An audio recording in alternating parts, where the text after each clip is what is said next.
So, Rob, I'm watching you, and your demeanor just right now, you take this kind of stuff really personally.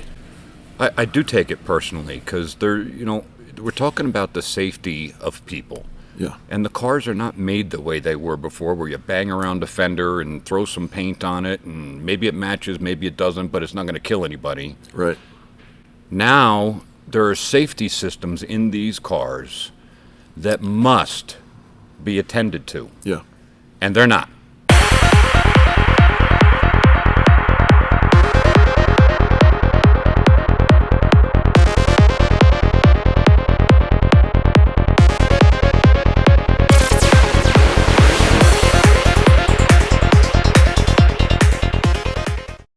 Hey everybody, welcome back to the airing of Grievances. Very nice to have you along with us. I'm Eric Reamer, this is Robert Grieve, and it is another Saturday morning, which means it's time for another premiere of the airing of Grievances. Now, if you catch these premieres on Saturday mornings, 9:30 a.m. in the Mountain Standard Time, we are actually live, sitting here, ready to interact and chat with you. So if you want to say hi, we'd love to hear from you.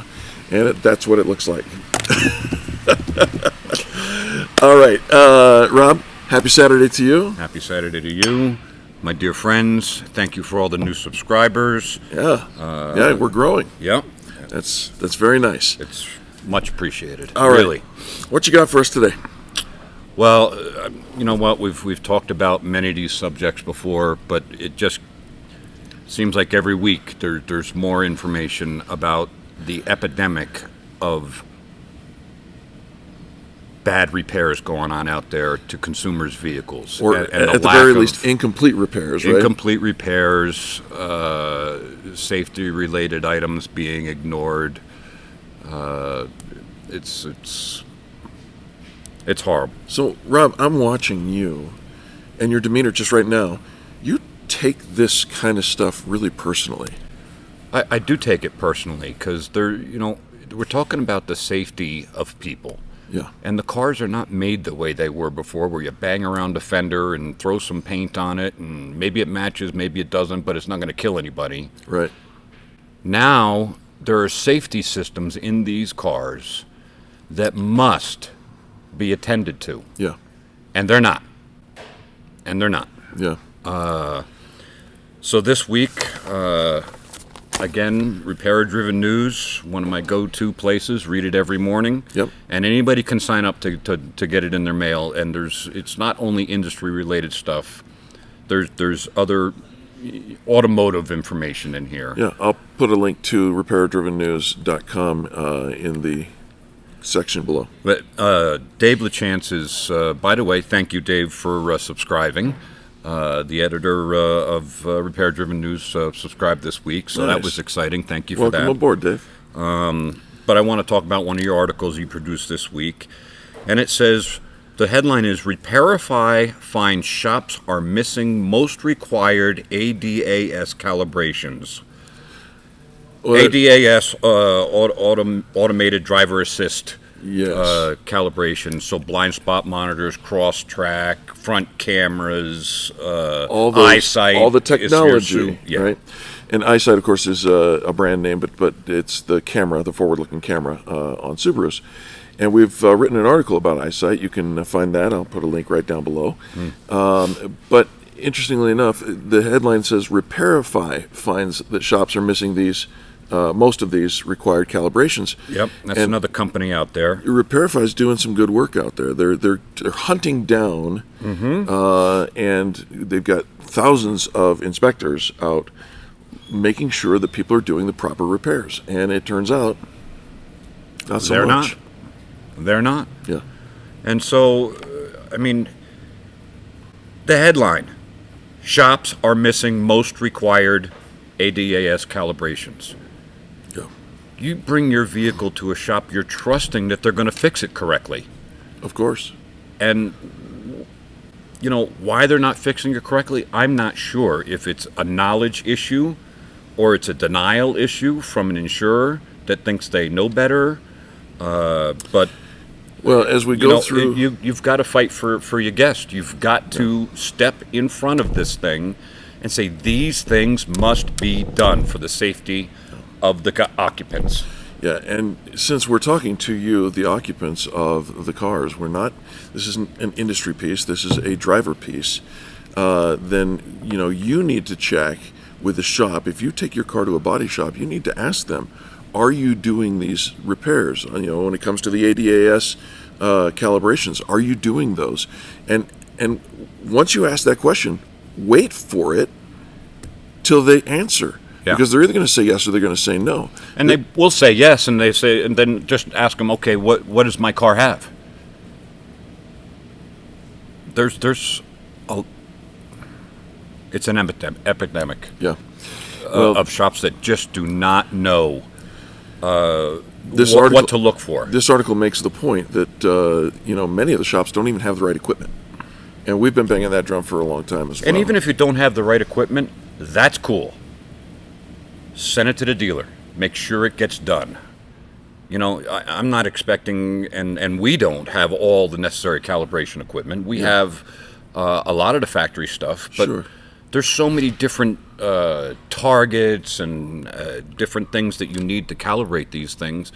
And, if Lexus has got 7 cars in their lineup, it could be 7 different things on many different years. Sure. I mean, we can't, there's no point in that, and we fix more than just Lexus here. So and so sending it to the dealer is the right thing to do. Is for us, we believe in sending it to the dealer.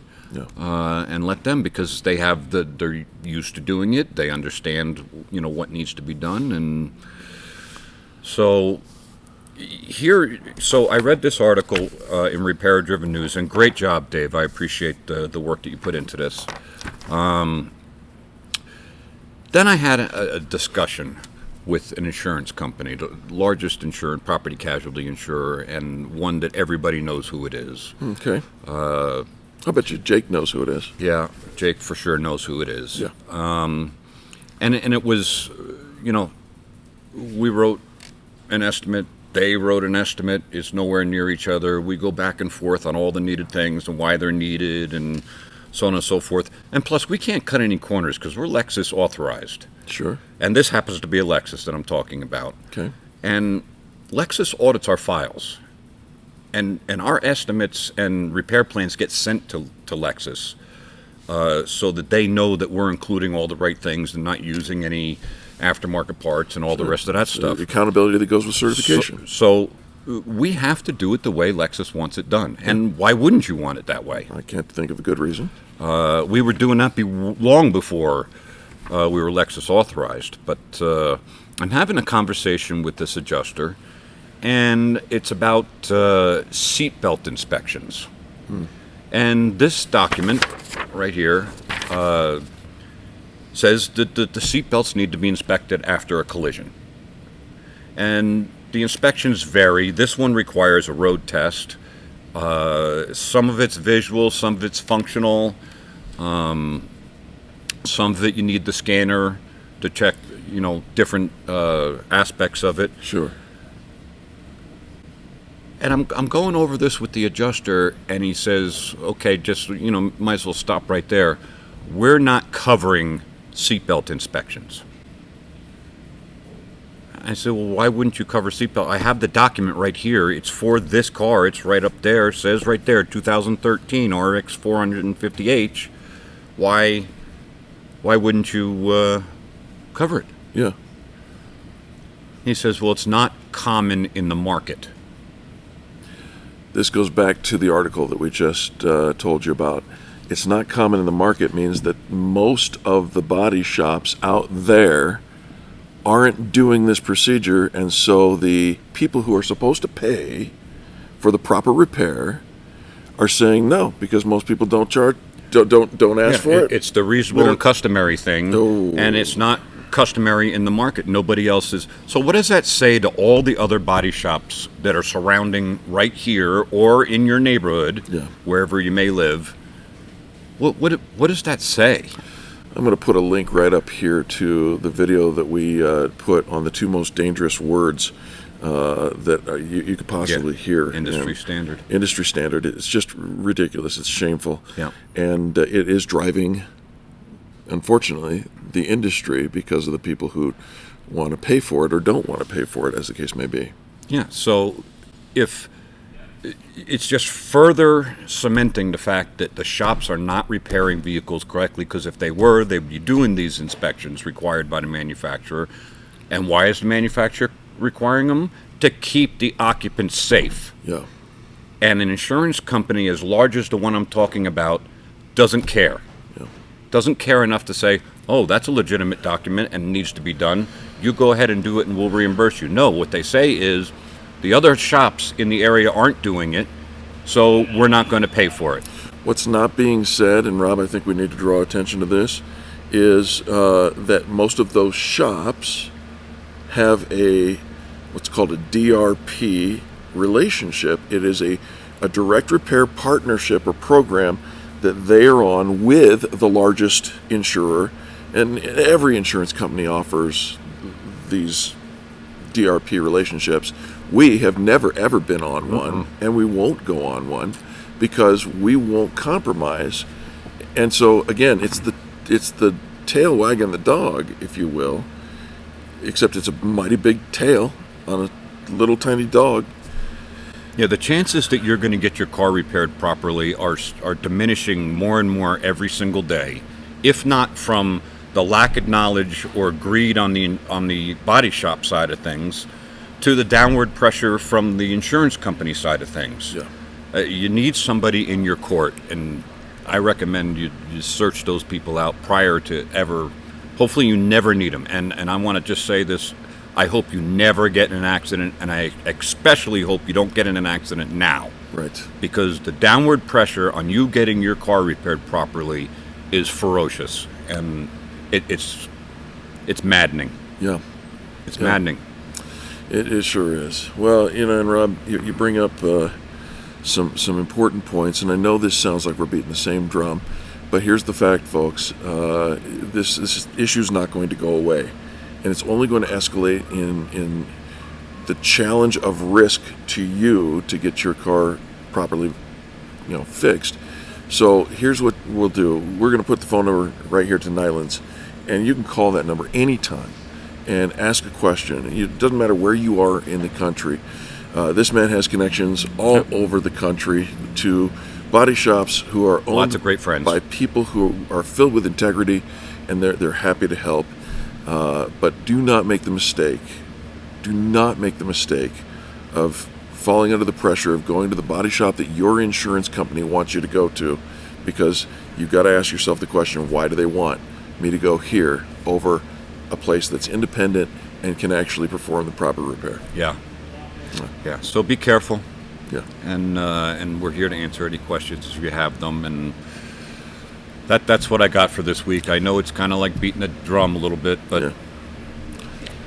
it's every week it seems to be getting worse and worse and worse from many different directions, and shops need to look out for their guests. Absolutely. And they're not doing that. All right, so that's a call out By to the large, amounts. Yeah. Don't go to these national places. They do not work for you. Yeah.